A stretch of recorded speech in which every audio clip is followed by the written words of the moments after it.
The Psychology of William Afton. I have a PhD in psychology, and even though I specialize in school psychology in the educational setting, I often find myself analyzing characters in the video games I play. Which brings us today's client, the infamous William Afton, villain of FNaF, clad in fashionable purple. What goes on in that brain of his? What makes him tick? If he was in the real world, how would modern psychology assess his behavior? Let's take a look! But first, this video is sponsored by Sonic X Shadow Generations. It's time for classic and modern Sonic to reunite in a remastered collection of iconic 2D and 3D Sonic levels with an all-new standalone Shadow campaign. Sonic Generations! Sonic and friends are thrown back in time and must save their universe from chaos. Whilst there, Sonic runs into familiar characters from his past, including a younger version of himself. As dual protagonists, modern and classic Sonic must team up to defeat their enemies, save their friends, and restore their timeline to normal. Shadow Generations. As time and space have been disrupted by the mysterious Time Eater, Shadow confronts an old foe, Black Doom, and must travel through his history to face important individuals from his past one last time, obtain new dark powers, and stop Black Doom from taking over the world. Is anyone feeling nostalgic, or is it just me? If you're a fan of the old 2000 Sonic games, get ready for some familiar faces and throwbacks to iconic places and battles throughout the series. I, for one, can't wait to relive my childhood with some high-speed Sonic action. Black Doom, you're going down! Sonic X Shadow Generations is available October 25th. That's today. Make sure you click on the link in the description below for more information. And thank you, Sonic, for sponsoring this video. Yes, you too, Shadow. So here's the thing, just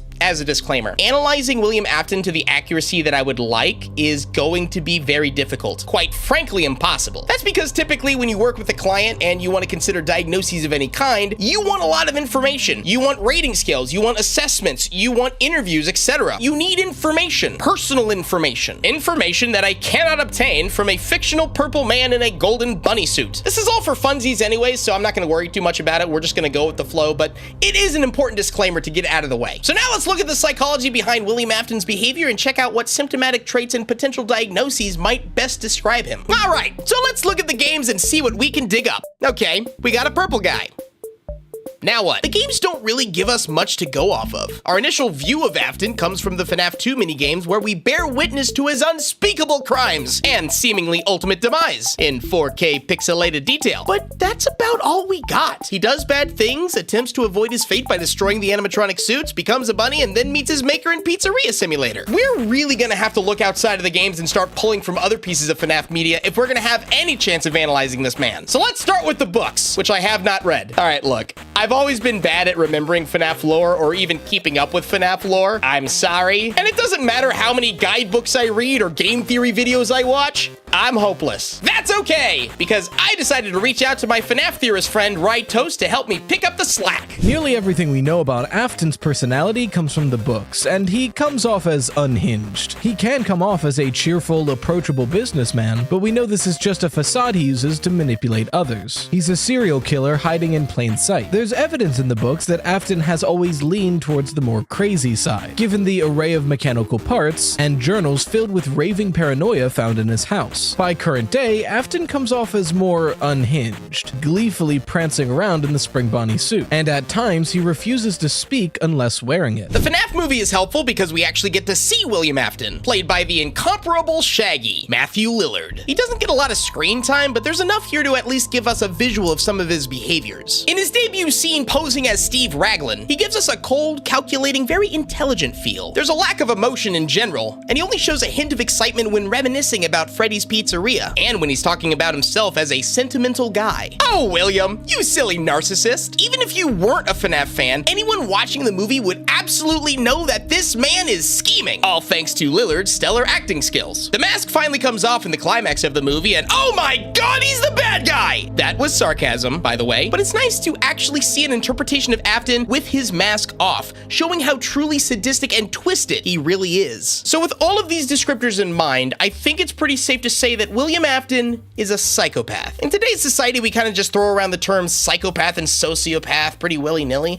and although they both share the same trait of not showing remorse, there are distinct differences between the two. Sociopaths have more aggressive and reckless behavior. They can be impulsive, disorganized, and might end up incarcerated just for repeated violations of the law. They can experience emotion, albeit on a more fleeting or superficial level, and in some cases they do have the ability to feel guilt and empathy. Psychopaths, on the other hand, pretend to feel emotion, but typically are unable to create real meaningful emotional relationships with others. They can engage in manipulative, dishonest behavior to get what they want, and they actually tend to be pretty successful. They're good pretenders who blend in with society. Now, that all being said, neither sociopathy or psychopathy are actual diagnosable conditions. Instead, they're really a set of traits that describe someone's behavior. However, both can be described under the diagnosis of antisocial personality disorder. Time to break out the DSM-5! Basically, it's a manual for assessing and diagnosing all recognized mental disorders. Antisocial personality disorder is a mental disorder characterized by the following: a pervasive pattern of disregard for and violation of the rights of others occurring since age 15 years, as indicated by 3 or more of the following. Then you have a list of 7 items there. Under criterion A, I do see Afton potentially meeting numbers 1, 2, and 7. The individual is at least age 18 years, there's evidence of conduct disorder with onset before age 15 years, and the occurrence of antisocial behavior is not exclusively during the course of schizophrenia or bipolar disorder. Sociopathy is the one that's more in line with the requirements of ASPD, while psychopathy is more of a set of behaviors that fit within ASPD. And there's our William Afton, psychopath! The only thing missing for my ASPD theory here is William's childhood history. It bothers me so much that I don't have that. Normally, I would get this through interviews, questionnaires, etc., but like I said earlier, these are all things that I cannot do with a fictional, purple pixelated man. And that makes it difficult to confirm letter C of the criterion, evidence of conduct disorder with onset before age 15. Hey, Rye, we got anything on his childhood? Nope. That's what I thought. Yet another reason why a full analysis of William is difficult. That missing history could hold a lot of useful information. Hey, Scott, can we please get a game about William's childhood? FNaF 11, before Springtrap, or FNaF 14, William's Teddy trauma or something. I don't know. Just give me a villainous origin story. Conduct disorder is very broad when it comes to its symptomology, and it can range from aggressive behaviors to vandalism to deceit, serious rule violations, etc. You can have different specifications like childhood and adult onset, and it comes in mild, medium, and hot. So let's say for argument's sake that we did have more information at our disposal and that there was no evidence of conduct disorder when he was a child or adolescent and therefore not meeting the requirements for ASPD. Then we could still look at a related disorder, maybe borderline personality disorder or narcissistic disorder, and look at those stipulations. Maybe a tragedy during his early adulthood that caused a drastic change in his behavior. But just for the sake of the exercise, I'm gonna go with my gut here. I have no evidence to suggest that he didn't have symptomology of conduct disorder when he was a child or adolescent, and part of me really thinks that he did at one point, so we're just gonna roll with it. Psychopath! But what about William's motives? That's an important part of this, right? Why did he do what he did? Why does he do what he does? Did he do what? Because here's the thing. You can have two people engage in the same behavior, but the function of that behavior is different. The motives why the behavior is different. William is a murderer.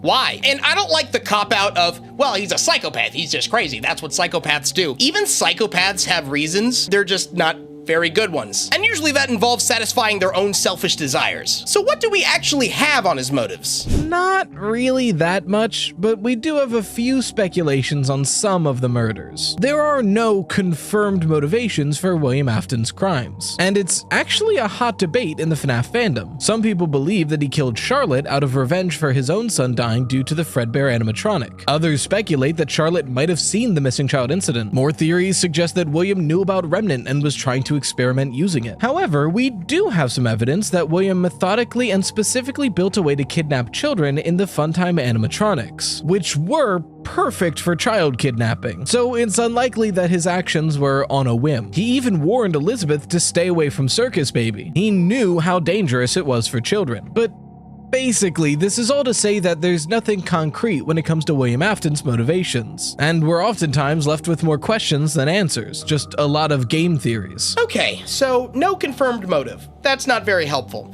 But I'll run with the speculation that we do have about his crimes. The whole idea of William creating the Funtime animatronics with the ability to kidnap children, I still see that fitting under ASPD. But I really just want to confirm the reason why. As far as Charlotte goes, if Afton's reasoning was truly about revenge, he could still fit under ASPD, but you could have other diagnoses that might fit. Maybe post-traumatic embitterment disorder? that could work? I don't know, man. It just feels like there should be more here. Well, we could cover his more supernatural beliefs. In the books, Afton sees the animatronics as an evolution to life, and he believes that his fusion with the Springtrap suit only made him a better version of himself. It's commonly seen throughout the FNaF franchise that William is obsessed with the idea of immortality and how to achieve it. Now, it's only speculation, but there is subtext to suggest that William is terrified of hell and will do anything to avoid going to it. But the one thing we know for sure is he wants to figure out the secret to life and harness it. You know what that sounds like to me?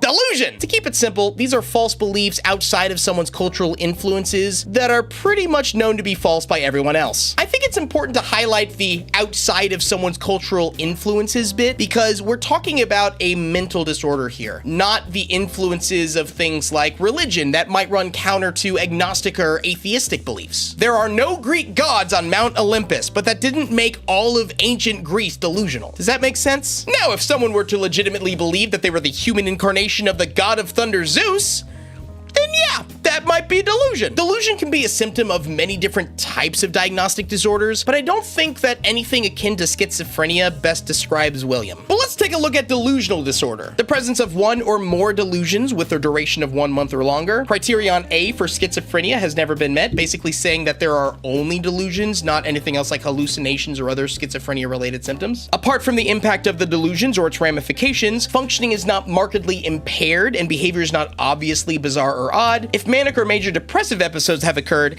these have been brief relative to the duration of the delusional periods, and then the disturbance is not attributable to the physiological effects of substance or other medical conditions. Delusions are like Baskin-Robbins ice cream flavors. They come in all sorts of flavors, such as aromatic, grandiose, jealous, persecutory, somatic, mixed if there's more than one delusional theme present, or unspecified when you're like, I don't know what that is, but it sure is delusional. If we wanted to, we could specify if the delusion was with bizarre content, the severity, various occurrences of the episodes, but I feel pretty confident in saying that Afton would fall under the grandiose type with bizarre content with a coarse specifier of continuous or unspecified, just because we don't have that history. But then again, Afton is clearly aware of the souls that inhabit the animatronics and actively interacts with them in order to achieve immortality, which might exist in the FNaF world? I think? So it begs the question, is it delusional to believe that you can control the souls of children inside Chuck E. Cheese bootleg animatronics if it's actually happening? Maybe he's not delusional. Okay, so we have a psychopath who's potentially delusional. What can we do with that? It's important to remember that a diagnosis is just a label. The way I see it, the label means nothing unless in some way it leads to the betterment of the individual who's been given the diagnosis. You could give me a label of ADHD, but if nothing changes in my life or I don't do anything with that diagnostic information, then what's the point? You could say that I have a diagnosis of floopadoop or dung-mung. Labels are just words. There are people who are diagnosed who are able to take that label and then understand themselves on a deeper level and how they function, and that allows them to take more ownership of themselves and their behaviors. I don't think William would be doing that. We have a delusional psychopath here. This is a guy who needs intensive treatment in order to overturn his antisocial traits. Maybe consistent therapy, maybe medication. It's hard for me to say this is what William needs, because that's the nature of this video as I analyze a fictional purple bunny man. If Afton was real and was receiving help, then his treatment plan would be developed with his personal conversations with his psychologist, maybe psychiatrist. But given William's history and the severity of his crimes, I think there's one thing he needs for sure. Jail! Just as a quick reminder, everything we talked about in this video is just for fun, but these are real diagnoses that people experience in the real world. I cannot stress enough that it takes a qualified professional to accurately and safely provide a diagnosis and treatment plan. Please do not use any of this video's information to self-diagnose.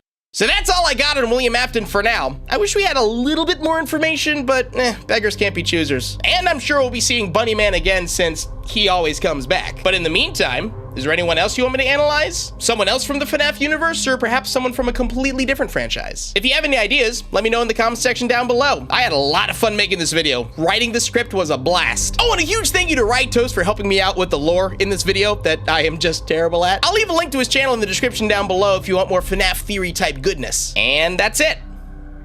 Get out of my house.